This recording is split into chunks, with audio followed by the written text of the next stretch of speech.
What's going on, guys? It is Chase from ChaseWins.com, Venture Sports Consulting. Welcome to episode 2 of the Scouting Report. This one actually came by special request. I've got a ton of emails about this particular game, so let's get started on a little bit of breakdown, and I'll kind of tell you where I see value, if any, in this game. The Scouting Report is brought to you by Venture Sports Consulting and my site, ChaseWins.com, where you can jump on a winning package. We do all sports, the Baseball King, obviously, and you can get on a 3-day pass, 7-day pass, 1-month pass, which we actually have a special going on, $50 off for that right now. And you can get on a winning package, guaranteed to turn profit, and start winning with us. But if you are someone that likes to break your own games down, do your own capping, so on and so forth, this will be information that can help you. If you want an official free play for the day, click the link in the description below. That will take you to my free play video of the day, where I give you my free official premium play that is on my card that I've already bet for today, along with a breakdown of what we've done the past couple of days. So let's get into it. The Atlanta Braves and the Miami Marlins. Obviously, the Atlanta Braves had high hopes coming into the season. The Marlins did not, and the Braves have struggled, to put it nicely, and the Marlins have done surprisingly well. Now, again, when you look at the Marlins record and you say they've done so well, don't look too much into that, because look at for how long the Marlins didn't play. Their COVID-19 outbreak kept them out for what would have been, 12 games, 13 games, something like that. It was just day after day after day they were resting. Now, don't get me wrong, since coming back they have played well, but it's been a very small sample size, so not something that you can dig too much into, and really, you can't put a lot, nothing weighs very heavily on that, because, again, a small sample size. The Braves, on the other hand, their bats, there's really been nothing wrong with them. Other than Freddie Freeman, I think, is a washed-up loser. Sorry, Braves fans. He just not nearly as good as you think that he is, or has he ever been. But Dansby Swanson has been reliable. Acuna has been slightly off of what his normal is, but still impressive. Markakis, that's the guy that really kind of put everything back into rotation for that team, and I think it will continue to do so. Now, the one main struggle of the Braves is pitching. They have no starting pitching. Cole Hamels is yet to take the mound. You have what I think somebody's going to end up being in trouble for, because you have Soroka going out and blowing out his Achilles for literally just taking a step. Kid was injured before, no doubt about it. Nobody blows out their Achilles from that. I have had the injury. I have known many people to have the injury. You do not blow out an Achilles just for walking, especially someone like him.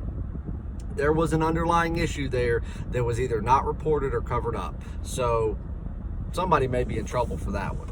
But again, starting pitching has really, really struggled. And again, you have Wright going on the mound tonight. You have Lopez going out there for Miami. If you're going to say which is the better of the two teams, the Braves are still the better team. Better of the two pitchers, I'm going to say Wright is. I'll say Lopez is the better pitcher statistically, but when you're talking about against the Braves, you would have to give the edge to the Braves.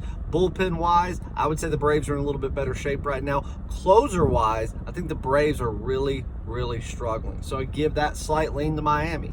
But I think that if you're going to try to find value in this game, the side is not going to be it. I think the line is accurate. I think that the odds makers have taken the pros and cons from both teams into account, and I think the line is where it should be.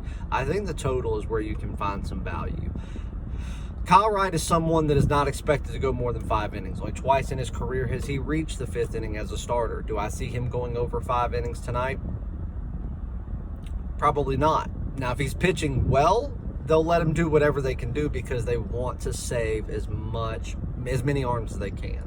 Right now, that's where their struggle is. So who knows what's going to happen? If he pitches a gem, we could see him into the 7th. If he pitches like he's pitched throughout his career, whether it be good or bad, he's out by the 5th, maybe even the 4th. The way Miami's swinging the bat, he could be out of there by the 3rd. You never know. And if the bullpen has to take over in early innings, we're going to see Miami put up some runs. Then we look over at Lopez, who has good career numbers as a pitcher, but against the Atlanta Braves, he has never recorded a win. Ever. He has never won against the Braves. He's given up home run in every single start, multiples in some of them, but there hasn't been a single game that he started against the Braves where he didn't let one go out of the park. He gives up a lot of hits. runners cross the bag, and even in games where he has pitched well against the Braves provide run support in games against Lopez, and the Braves always come out on top. So despite whether or not he is or isn't a good pitcher and what you want to say or not say about him, the fact remains, will he have more success tonight than in years past? This would be a prime spot for it, but I'm not saying that he's going to. The Braves own him. That's his Achilles heel. And I just don't know what he's going to be able to do. Like I said, tonight's the perfect night for it. That's why I say that if he pitches like he has against the Braves are going to come out of that slump. They're going to stop stranding so many runners. That's one of their biggest issues. They'll get the hits and they can't get them across home plate. I think they can get them across home plate tonight. But I also think that with Wright, and then knowing that they're going to have to turn it over to the bullpen for more time than they would like if they had somebody like a Max Fried or a Soroka or a Hamels or someone like that going in that has the stamina to go into the 6th and 7th inning, that's going to allow a Miami team that's swinging the bat well to do the exact same thing. And right now, both teams, every night, for the most part, are committing at least one error. Go back and look at those errors they've committed. Every one of them, except for 2 for the Marlins and 1 for the Braves, have ended up in runs for the opposing team. So kind of read between the lines of what I'm saying here. Again, you need to put your information with it, break down everything that I'm saying. But tonight, I don't see a lot of value in the number on the side of this game. If I was forced to take it, to find the value, I think the value is somewhere in that total. Good luck, guys. I hope this helped. Go watch the free play video below. Go to chasewins.com, get on a package, and I'll see you back later on for episode 3. Thanks, guys.